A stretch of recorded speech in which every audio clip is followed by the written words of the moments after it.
Sister Rachel, wọ́n jẹ́ ọ̀dọ́ tó fi ara jì fún iṣẹ́ Ọlọ́run. Wọ́n jẹ́ ẹni tí a lè tọ́ka sí wípé this is a Christian sister.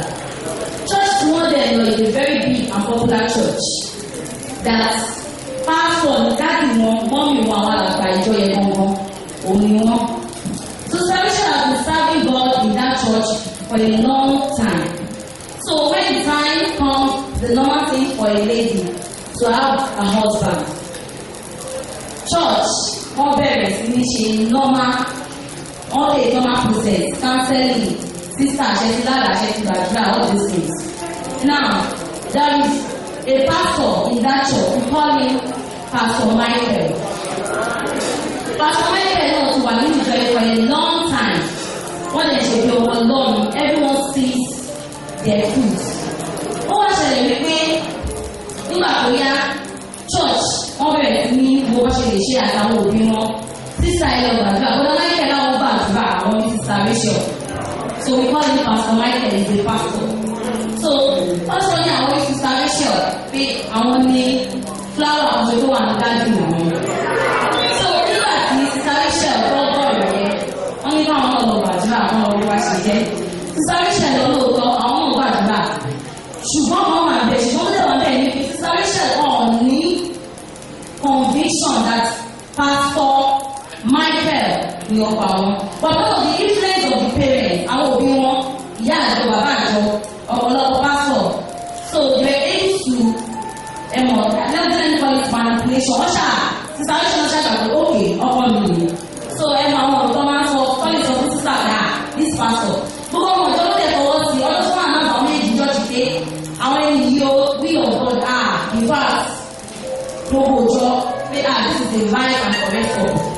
The story continues. Lẹ́yìn that Sister Rachel tó fẹ́ Pastor Michael sílé few months after the wedding. Meanwhile, flashback now. Sister Rachel, there was another brother, we call him Brother John, from another place. Brother John is also a child of God. He is not a pastor, but what you want to know. Brother John think back that told me why you go to the So over to here, all of us need Sister Rachel, Brother John. All we can do is tell you ṣe ìpàdé. Brother John fẹ́ ọmọ Sister Rachel. Ọlọ́run sọ fún mi pé ẹni ìyàwó mi o, and this time Sister Rachel was engaged. So when he got first, ó ti súnmọ́lé. Brother John insisted that you are my wife, but Sister Rachel no, I have my husband already. Now, wedding continues. 3 months after the wedding, kékeré kan ṣe bí ọ̀dà mi Pastor Michael àti Sister Rachel ló di gbà ó di gbòó.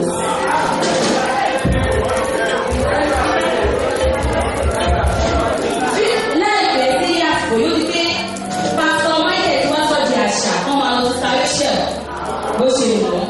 Ẹ̀dẹ̀ mọ̀ kọ́kọ́ ìgbéyàwó nítorí ẹ̀kú àwọn ọmọ akẹ́kọ̀ọ́. Pastor Sister Rachel kò sí náà wọ́n sọ ní church. Àbí àwọn parents àwọn akẹ́kọ̀ọ́ ẹni yìí náà mi.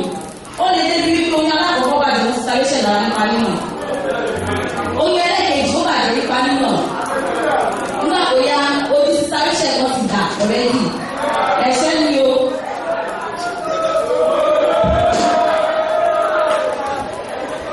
Lẹ́yìn eléyìí, ó wá ṣẹlẹ̀ wípé Sister Rachel yóò wáyé she's in confusion and distress. And this Brother John remains unmarried. Brother John ní sọ Sister Rachel yìí, ọlọ́run ní kí n dúró tẹ̀lé ìyàwó mi. Sister Rachel is married. Gbogbo òjò ló dẹ̀ mọ́ Sister Rachel is married. Sister Rachel is not in confusion. Kí ni káwọn ṣe? Nígbà tó yẹ Sister Rachel ló bẹ̀rẹ̀ sí rí pé ó dàbí pé lóòótọ́ ọlọ́run bá mi sọ̀rọ̀ nípa Brother John. Ló bá dáadọ́ wọ ibi ìrìn mọ́lọ̀ sí ìkọ̀sílẹ̀. Sister Rachel wá fẹ́ àwọn ọ̀rọ̀ wa ẹ̀yìn gbọ̀ngàn. Kí lẹ̀ wò Sister Rachel lè ṣe? Ó yá ìdáhùn ẹgbẹ́ bá wọn ní dáadáa.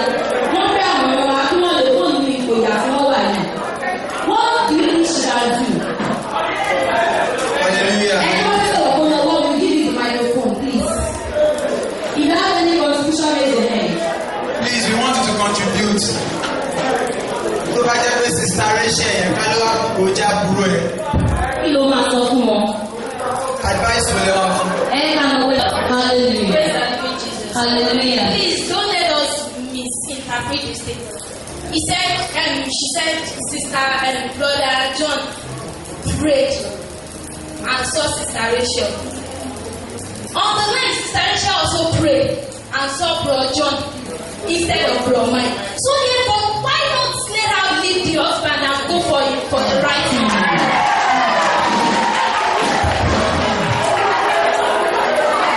That when God created Adam and Eve, and after Adam disobeyed God, he shifted the blame to the woman.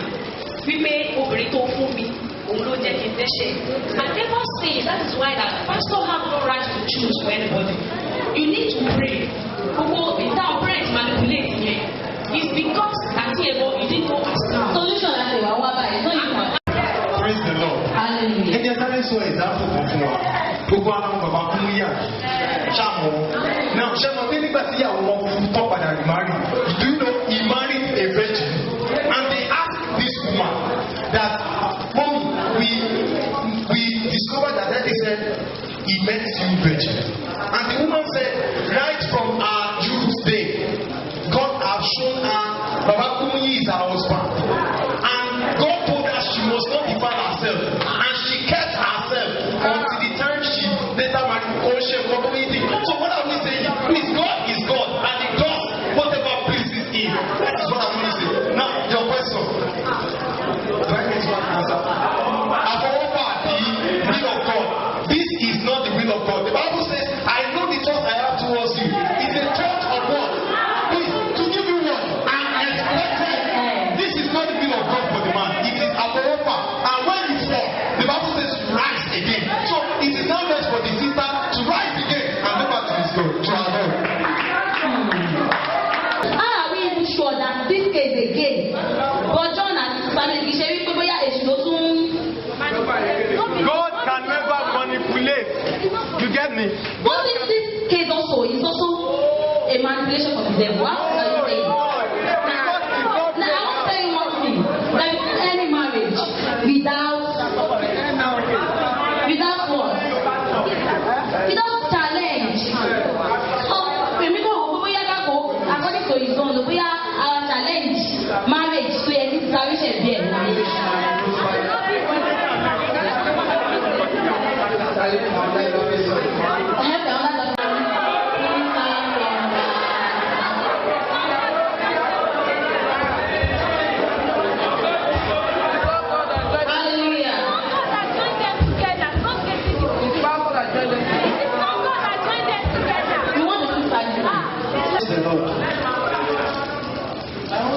About this issue is that I think God is the best man that can provide solution to this problem. Because I believe that Ọlọ́run ní gbogbo bẹ́ẹ̀ ṣe fẹ́ rìn àjò ayé ẹ̀ gbogbo master plan ní ayé ìyàwó Ọlọ́run ló wà. So what I believe is that ṣe a máa ń try láti program Ọlọ́run pé bọ́lá ṣe máa rìn. And Ọlọ́run get to decide that the marriage is not our own. So if I believe in one thing, before you can take any step in life, you have to be God conscious. Yeah. You have to know that Ṣọ́nà Ọlọ́run bá mi sọ̀rọ̀. Àti gbọ́dọ̀ àjọ tó dúró àti ẹni tó máa yọ ọ̀sìn. I believe that wọ́n lè ṣe ní pé they have to lis ten to God. Okay, mo ti ṣe mistake right. God, what do you want to do? God can decide to repackage. Ní kúṣù ìbò ní sáré ṣe wọ́n ti gbà wọ́n ti gbọ́ pé Ọlọ́run bá wọn pé Brother John ni. Òfin náà wà lẹ́nu pé ṣé etí wò láti gbọ́ kí wá kó lọ lé ọkọ̀ kejì Brother John nǹkan tó ní ìdájọ́ ìfúnni lórí ọ̀gbọ̀n nìyẹn. Kò yí sí láti sọ. But I'm still emphasis on one thing. Wọ́n dà ká fún àgbà pẹ̀lú ọgbọ́n tó ọmọ lọ́wọ́ ìkọ̀ lẹ́nu báyìí. Ọlọ́run lè sọ̀rọ̀ bí ọ̀gbìn this thing I want to do it. Ọ̀tọ̀ ọ̀nà tí Ọlọ́run máa gbà ṣe nǹkan yẹn ọwọ́ ẹ̀ ló wà. Ẹ ṣe. The Bible says, whatsoever God has joined together, let no man put asunder. One thing I want us to know is that in this case, it is not God that has joined them together. They joined themselves together, and their parents joined them together. Praise God. And in as much as God asunder. Praise God. Hallelujah. Praise God. Hallelujah. Do you want to agree with me that my daddy said something? He said, if you are a woman and you want to get to heaven, say the first person you have to ask is your husband. They ask him that will I get to heaven. Now, if the woman continue living her life with her man, every now and then the choice is lost, is not there. There is no peace. The fruit of the spirit are not manifest. Can you now assure me such a woman will get to heaven? It's not possible. That's why I'm going to advise you ladies that don't let anybody see for you, see for yourself. Praise God.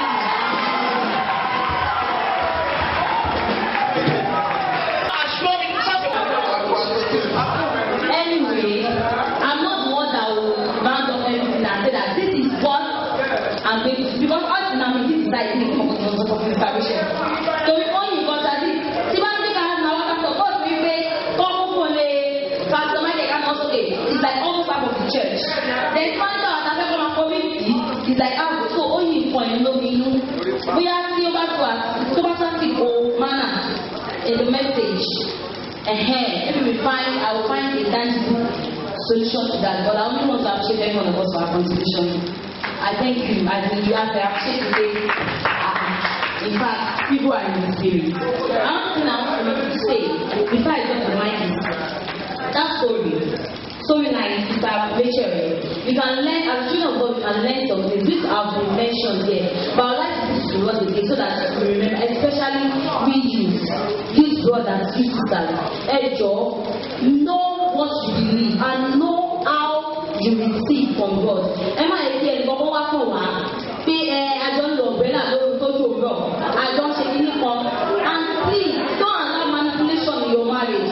When you are manipulated and you go into marriage, you don't want to run out. And at times, that is not the solution.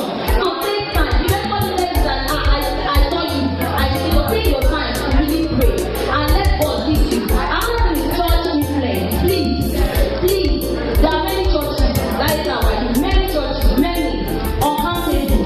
But the issue is that any church you are saying, don't allow anybody to manipulate you into anything. Brother, or this star, you want to manipulate. If you might say something, why also you are doing. So don't be manipulated. Please take your time and make sure you are always led by the God bless you. Thank you. Not tyranny to me, not tyranny lólùfẹ́ mi. Kẹ́nikẹ́ni má bèrè mi o, mo ti bá Jésù lọ. Mo ti rẹ́ni tó wù mí, mo ti rán lólùfẹ́ mi. Kẹ́nikẹ́ni má bèrè mi o, mo ti bá Jésù lọ. Ìgbà mo bá Jésù pàdé, ìgbà náà láyọ̀ mi kún. Ìgbà mo fi fẹ́ mi lélẹ̀ fún, ìgbà náà lọ́kàn mi balẹ̀ o. Mo ti rìn jìnnà sínú ayé o, ìfẹ́ rẹ̀ ló wá mi rí o. Mo ti rìn jìnnà sínú ayé o, ìfẹ́ rẹ̀ ló wá mi rí o. Kẹ̀rẹ́ tí Jésù bá mi sọ, lọ́kàn ni mo gbà fún. Kẹ̀rẹ́ tí Jésù bá mi sọ, lọ́kàn ni mo gbà fún. Ẹ bá mi sọ fẹ́ni tí mò ń bá náà tẹ́lẹ̀ pé mo ti bá.